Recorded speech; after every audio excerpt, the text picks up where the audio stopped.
When it comes to affordable smartphones, there are a ton of different brands and models to choose from, all with their own strengths and weaknesses. With that said, Sony's current mid-range entry is the Xperia 10 Mark IV, and today we're going to take a look at what it has to offer.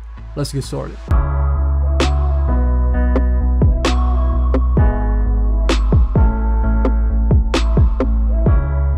Now, the Xperia 10 Mark IV is the most affordable smartphone in Sony's 2022 lineup, and while it does have some nice specs, there are of course some things to take into consideration, especially if you're looking for a budget-friendly device. If you want to check out this phone, I will drop some links in the description below, and with that said, here are 5 things to know about the Xperia 10 Mark IV, and yeah, let's get to the video.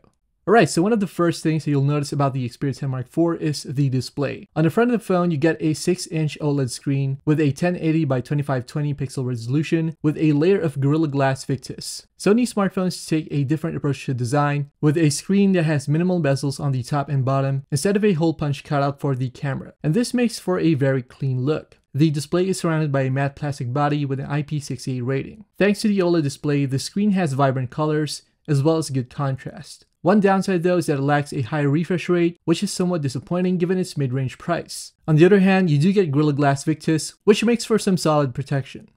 Inside the phone is a Qualcomm Snapdragon 695 5G chipset combined with 6GB of RAM and 128GB of internal storage. The phone runs on Android 12, which fortunately is very clean for the most part, aside from a few additional Sony apps. If you're after a clean version of Android, then there's a lot to love here. With that said though, the Snapdragon 695 isn't a particularly fast chip, but it should be more than enough to get through moderate use like web browsing, communication features, as well as some gaming. In general, going through the user interface is mostly smooth with minimal lag. The phone was able to handle a game like Trials of Mana, which is pretty impressive considering that it's originally a console game with pretty heavy graphics. On the other hand though, I'd stay away from larger games like Genshin Impact, which are pretty demanding when it comes to hardware resources.